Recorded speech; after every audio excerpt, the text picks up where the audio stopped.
बुद्धं शरणं गच्छामि धम्मं शरणं गच्छामि। গল্প বলা গাড়ি এই গয়া বেনারস ট্যুরের তৃতীয় গল্প নিয়ে হাজির হয়েছি। আজকে 4 ডিসেম্বর 2023। ট্রিপ মিটার রিসেট করে আজকে বেরিয়ে পড়লাম আমাদের গয়া আর বৌদ্ধ গয়ার লোকাল সাইট সিইং করতে। রাস্তায় ডান দিকে আমাদের সঙ্গ দিল ফল্গু নদী। আমরা আরো বিশদ জানতে স্থানীয় এক টোটো চালকের সাথে কথা বললাম, আর উনি যা বললেন শুনে সত্যিই অবাক লাগলো। শুনুন কি বলছে।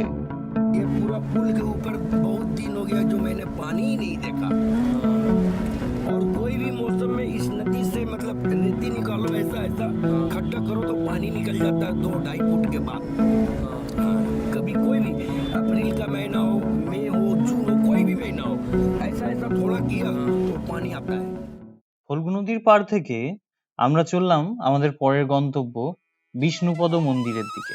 এখানে বলে রাখি, গয়ার এই পার্টটা কিন্তু অত্যন্ত বিজি এবং গাড়ি ঘোড়া চালাবার যা অবস্থা সেটা তো আমাদের জানাই। এই বিষ্ণুপদ মন্দির ফল্গু নদীর তীরে অবস্থিত ভগবান বিষ্ণুর একটি অন্যতম মন্দির। এই যে সুসজ্জিত পদচিহ্নটা দেখছেন, এটাই স্বয়ং ভগবান বিষ্ণুর পদচিহ্ন। লোকমতে এই স্থানেতেই ভগবান বিষ্ণু গয়াসুর রাক্ষসের বধ করেন। এটি একটি অতীব প্রাচীন মন্দির এবং মনে করা হয় যে মাতা সীতা এই মন্দিরে এসেই রাজা দশরথের পিণ্ডদান করেছিলেন। এই মন্দিরটি কালো পাথর দিয়ে তৈরি আর আনুমানিকের উচ্চতা প্রায় 100 ফুট। এই বিষ্ণুপদ মন্দিরের চূড়ায় একটি 50 কেজির সোনার কলস আর একটি 50 কেজির সোনার পতাকা রয়েছে। বিষ্ণুপদ মন্দির দেখার পর আমরা গেলাম মা মঙ্গলা গৌরীর দর্শনে। মা মঙ্গলা গৌরীর মন্দির ভস্মকূট পর্বতের উপরে অবস্থিত। এই মন্দিরটি অষ্টাদশ মহাশক্তিপীঠের মধ্যে একটি। এই শক্তিপীঠকে আসামের কামরূপে অবস্থিত মা কামাখ্যা দেবী শক্তিপীঠের অনুরূপ বলে মনে করা হয়। একটি ছোট্ট এন্ট্রেন্স দিয়ে ঢুকে এখানকার গর্ভগৃহ কিন্তু বেশ অন্ধকার, কিন্তু বহু বছর ধরে এখানে একটি প্রদীপ জ্বলছে। কথিত আছে এই প্রদীপ কখনো নেভে না। মঙ্গলা গৌরীর মন্দির দেখে আমরা গয়া থেকে ফিরে এলাম বৌদ্ধ গয়াতে। বৌদ্ধ গয়াতে ফিরেই যেখানে প্রথমে ভিজিট করলাম সেটা হলো সুজাতা স্তূপ কিংবা সুজাতা কুটি। আর্কিওলজিক্যাল সোসাইটি অফ ইন্ডিয়া প্রথমবারের জন্য 1973 এবং দ্বিতীয়বারের জন্য 2001 থেকে 2006 সাল পর্যন্ত এই জায়গাটির খনন করে। মাতা সুজাতাই কিন্তু গৌতম বুদ্ধকে বোধি লাভ অর্জন করতে সাহায্য করেছিলেন।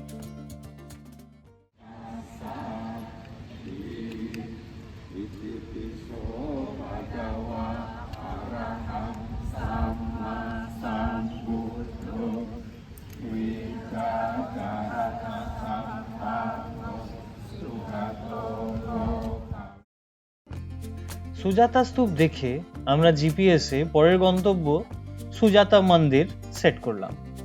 তবে গুগল কাকিমার এত অসীম কৃপা, যে রাস্তা দিয়ে নিয়ে যাচ্ছিল সেই রাস্তাটা লোকালদের পক্ষেও খুঁজে পাওয়াটা খুব মুশকিল বোধ হয়। সরু সরু গলি, মানুষ, গরু সমস্তকে কাটিয়ে আর লোকেদেরকে অ্যাড্রেস জিজ্ঞেস করতে করতে আমরা প্রায় মিনিট 10 মধ্যে পৌঁছালাম সুজাতা মন্দির। এই সুজাতা মন্দির বৌদ্ধ ধর্ম উপাসকদের কাছে একটি অত্যন্ত গুরুত্বপূর্ণ জায়গা। মানা হয় গৌতম বুদ্ধ বোধি লাভের জন্য যখন এই পৃথিবীর সমস্ত মেটেরিয়ালিস্টিক প্লেজার ত্যাগ করে দিয়েছেন এবং খাওয়া দাওয়া ত্যাগ করার জন্য উনি শারীরিকভাবে অত্যন্ত দুর্বল হয়ে পড়ছিলেন, সেই জায়গায় মাতা সুজাতা এসে ওনাকে প্রথম পায়েস খাওয়ান এবং গৌতম বুদ্ধকে পরামর্শ দেন যে অনাহারের কারণে বোধি লাভ পেতে সমস্যাই হবে।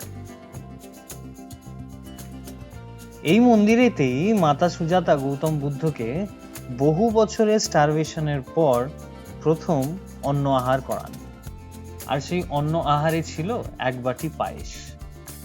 সুজাতা স্তূপ আর সুজাতা মন্দির দেখে আমরা ফিরে এলাম বৌদ্ধগয়ার বুদ্ধিস্ট মন্দিরগুলো দেখতে। তার প্রথমটা ছিল মেটা বুদ্ধারাম টেম্পল। এই মন্দিরের সামনের দিকে একটি সাদা বিশালাকায় বুদ্ধদেবের মূর্তি আছে এবং মূর্তিটির পেছনের দিকে একটি সিলভার কালারের প্যাগোডা রয়েছে।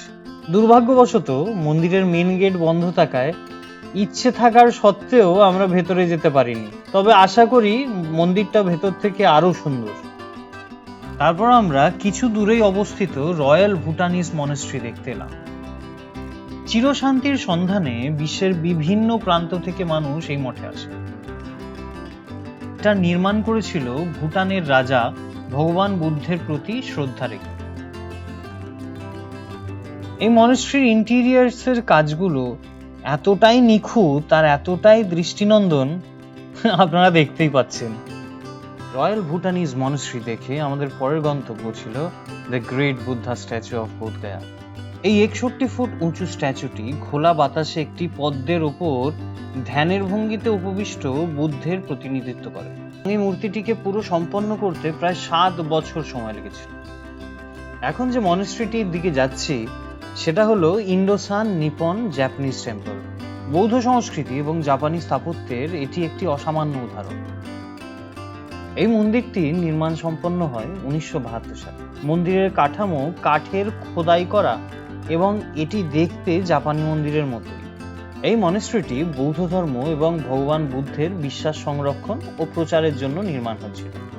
মন্দিরের গ্যালারিতে জাপানি চিত্রকর্ম রয়েছে যা বুদ্ধের জীবনের গুরুত্বপূর্ণ ঘটনাগুলোকে চিহ্নিত করে। এই যে মনেস্ট্রিটা যার দিকে আমরা চলেছি সেটি হলো পালিউল নামড্রলিং মনেস্ট্রি এবং এটি একটি টিবেটান মনেস্ট্রি।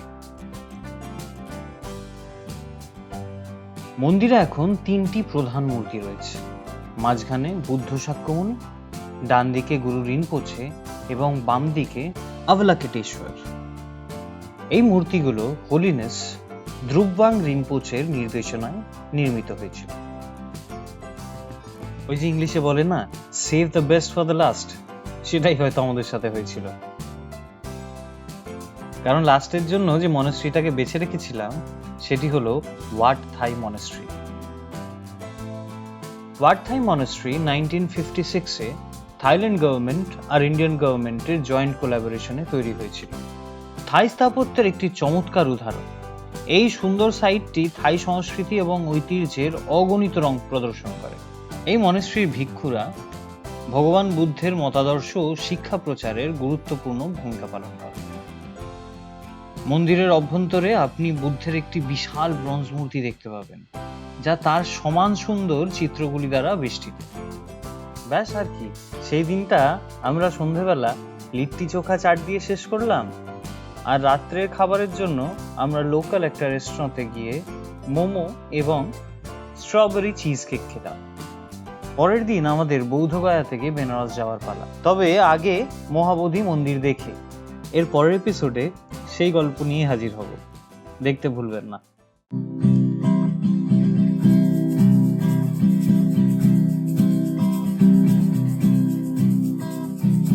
গল্প বলা গাড়ি, গল্প বলা গাড়ি, গল্প বলা গাড়ি, গল্প বলা গাড়ি, চার पहियों की सवारी, গল্প বলা গাড়ি, গল্প বলা গাড়ি, গল্প বলা গাড়ি, চার पहियों की सवारी,